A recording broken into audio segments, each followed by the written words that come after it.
قبیلہ زبید کا ایک شخص مکے آیا، زبیدی۔ ایک مکے میں منڈی لگتی تھی، اس کا نام تھا حضورہ۔ یہ جو حضورہ منڈی تھی، اس منڈی پر ابو جہل کا قبضہ تھا۔ آج کل تو نہیں قبضہ ہوتا منڈیوں پر کسی کا، حضورہ نامی منڈی پہ نا ابو جہل کا قبضہ تھا۔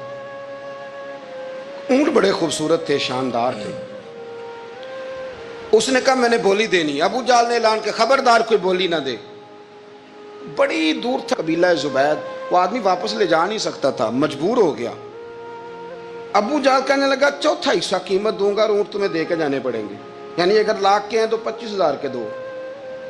بندہ بڑا پریشان ہوا، چودھریوں سے بات کی تو کہنے لگے بدماش بڑا ہے، ہم شریف لوگ ہیں۔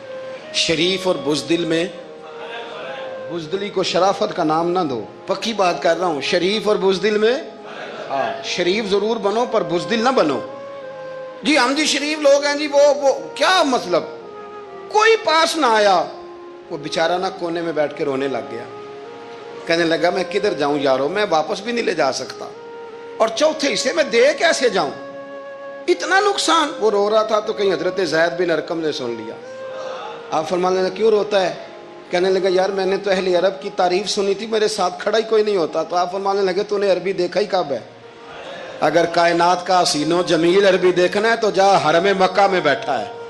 مکھ چند بدر شاشانی ہے تے متھے چمک دی لاٹ نورانی، کالی زلف تے اکھ مستانی، مخمور اکھی ہیں نا مد بریاں سبحان اللہ۔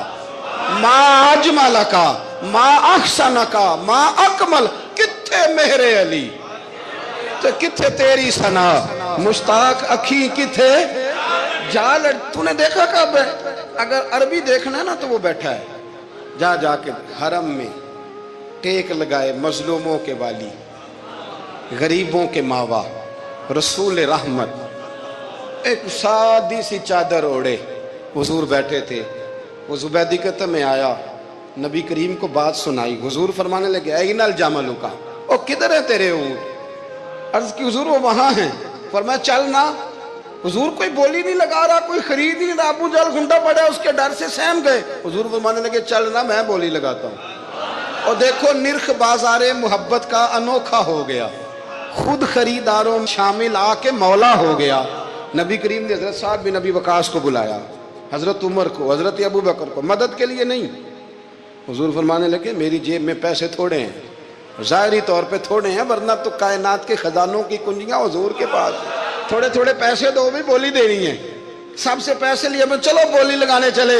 حضور آئے، اللہ اکبر، یہ میرے رسول کا طریقہ ہے، آؤ ذرا تھوڑی دیر کے لیے سوچیں۔ ابو جہل بیٹھا ہے بڑی مسند پہ، قربان جاؤں مدینے والے حبیب۔ وہ زبیدی کہتا اس کے کپڑے مہنگے تھے، حضور کے سادے تھے۔ اس نے بڑی پگڑی باندھی تھی، حضور کی سادی تھی۔ کہتے ہیں وہ آنکھیں اٹھا کے بات کرتا، مدینے والے نبی آنکھیں جھکا کے بات کرتے۔ وہ بولتا جاتا، حضور تھوڑے تھوڑے سادے سادے ٹھہر ٹھہر کے جملے بولتے۔ کہتے ہیں نبی کریم علیہ السلام اس کے ساتھ آ کے حضور بیٹھ گئے اور فرماتے ہیں میرے رسول کریم نے اپنا جبہ سیدھا کیا، پگڑی کو حضور نے سیدھا کیا اور فرمایا چل لگا بھائی بولی۔ ایک اس نے لفظ بولے، پھر حضرت ابو بکر نے بولی دی، پھر حضرت عمر نے دی، پھر سعد بن ابی وقاص نے دی، پھر زید بن ارقم نے دی، پھر رسول کریم نے دی۔ وہ کہتا ہے جتنے میں بیچنا چاہتا تھا نبی پاک نے ڈبل میں میرے اونٹ خریدے، ڈبل میں اونٹ خریدے میرے رسول۔ سلام اس پر کہ جس نے دشمنوں کو بھی قبائیں دی، سلام اس پر کہ جس نے گالیاں سن کر دعائیں دی۔ اور میرے اعلیٰ حضرت کہنے لگے جاؤ جا کے اعلان کر دو، غم زدوں کو رضا مجدہ دیجئے کہ ہے بے کسوں کا سہارا ہمارا، بے کسوں کا سہارا، جاؤ غم زدوں کو رضا مجدہ دیجئے کہ ہے بے کسوں کا سہارا۔ رسول کریم صلی اللہ علیہ وسلم نے نا خریدا مال، اور حضور سید عالم وہاں سے نکلے، اور نکلتے وقت حضور فرمانے لگے ابو جہل تیری آج شکایت آئی ہے، آج کے بعد نہ آئے۔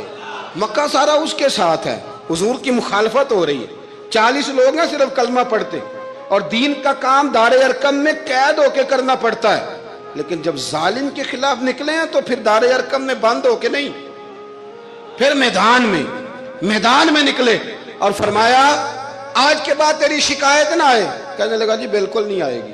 میں آپ کو موقع نہیں دوں گا. حضور چلے گئے تو پیچھے سارے کافر اس کے گرد اکٹھے ہو گئے, کہنے لگے ہم پہ تو بڑا روب ڈالتا ہے, اب تجھے کیا ہوا, پانی پانی ہو گیا, تو کیا کون سا سانپ سونگ گیا, بولا ہی نہیں. کہنے لگا مجھے لات و منات کی قسم, جب مصطفیٰ کریم میرے پاس آئے تو ان کے ساتھ ایسی ایسی طاقتیں تھیں, نیزے تھے, برچیاں تھیں, بھالے تھے, مجھے لگتا تھا میں نے سی کی تو میرے ٹکڑے ٹکڑے کر دے. کہنے لگے جا پاگل ہو گیا, ان کے پاس تو چھڑی بھی کوئی نہیں تھی, وہ تو خالی ہاتھ ہیں, بکواس کرتا ہے, کچھ بھی نہیں تھا. کہنے لگا مانو نہ مانو, ان کے پاس بڑا کچھ تھا.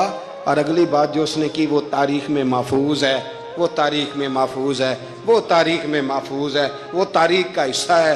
ابو جہل کہنے لگا اٹھتے ہی کہ مجھے لگتا ہے جب تک محمد ابن عبداللہ موجود ہیں یہ ہمیں ظلم نہیں کرنے دیں گے, یہ ہمیں کوئی زیادتی کرنے, تاریخ میں محفوظ ہے جملہ ابو جہل کا. کہنے لگا جب تک یہ موجود ہے ہمیں کوئی زیادتی کرنے. حضرت فرمایا کرتے تھے زندہ نبی کے ماننے والوں زندہ بن کے زندگی گزارو. زندگی زندہ دلی کا نام ہے, مردہ دل کیا خاک جیا کرتے. جو قومیں سر اٹھا کے جیتی ہیں وہ زندہ ہوتی ہیں. اس لیے اپنی زندگی میں حق خود اختیاری پیدا کریں, جینا سیکھیں, لڑنا سیکھیں, میدان میں رہنا سیکھیں. سہم سہم کے وقت نہیں گزرے گا, ظلم سہنے سے بھی ظالم کی مدد ہوتی ہے. لہٰذا حق لینا سیکھیں, حق پر کھڑے ہونا سیکھیں, اپنے مزاج میں یہ باتیں پیدا کریں. مجھے خاتون نے پوچھا, میرا بھائی کہتا ہے حصہ لے لے پھر میرے مرے کا منہ نہ دیکھنا. میں کہا پتر تو حصہ لائے نہ منہ ویکھی ہودا, کوئی ضرورت نہیں, منہ ایسے ظالم کا منہ ویسے بھی نہیں دیکھنا چاہیے جو بہنوں کا حصہ کھا جائے. میں نے کہا تو منہ دیکھنے کی کوئی ضرورت, یہ کوئی بلیک میلنگ ہے. ابا کہتا ہے حصہ لے لو منہ نہ دیکھنا. میں کہا بالکل نہ ویکھی, تو بلکہ آنکھ میں ویکھنا بھی نہیں چاہتی, تو ادھر رکھ, اللہ رسول نے مقرر کیا میرا حصہ. کیا فلسفہ ہے ہمارا, جو بات غلط ہے اس پہ لوگوں کو بلیک میل کرتے ہو. جائز بات پہ ڈٹنا سیکھو. آپ جب ڈٹ جاتے ہیں نا تو پھر اللہ مدد کرتا ہے, پھر اللہ تتنزل علیہم الملائکہ, پھر اللہ فرشتے بھی نازل کرتا ہے. حضور نے فرمایا جو جان کی حفاظت کرتے مر گیا وہ بھی شہید, جو مال کی حفاظت کرتے مر گیا وہ بھی شہید, جو دین کی حفاظت کرتے مر گیا وہ بھی, جو خاندان کی, اپنے گھر کی, اپنے بچوں کی حفاظت کرتے مر گیا وہ بھی. اتنا بڑا درجہ حضور نے بیان کر دیا ہے. تو کبھی بھی زندگی میں ظالم کے سامنے سرنگو نہ ہونا, کچے پلپلے ہونے کا کبھی بھی اظہار نہ کرنا. حضرت تمیم داری رضی اللہ تعالیٰ عنہ فرماتے ہیں کہ ہم کھڑے تھے, ایک اونٹ دوڑتا ہوا آیا, نبی کریم صلی اللہ علیہ وسلم کے پہلے اس نے قدموں پہ سجدے کیے. صحابہ کہنے لگے حضور ہمیں بھی اجازت دیں. فرمایا وہ تو بے زبان ہے, اسے تو پتہ کوئی نہیں, پیش نظر ہے وہ نو بہار, سجدے کو دل ہے بے قرار, روکیے سر کو روکیے یہی تو امتحان ہے. فرمایا اسے کیا پتا, تم تو مکلف ہو شریعت کے, تمہیں اجازت نہیں ہے.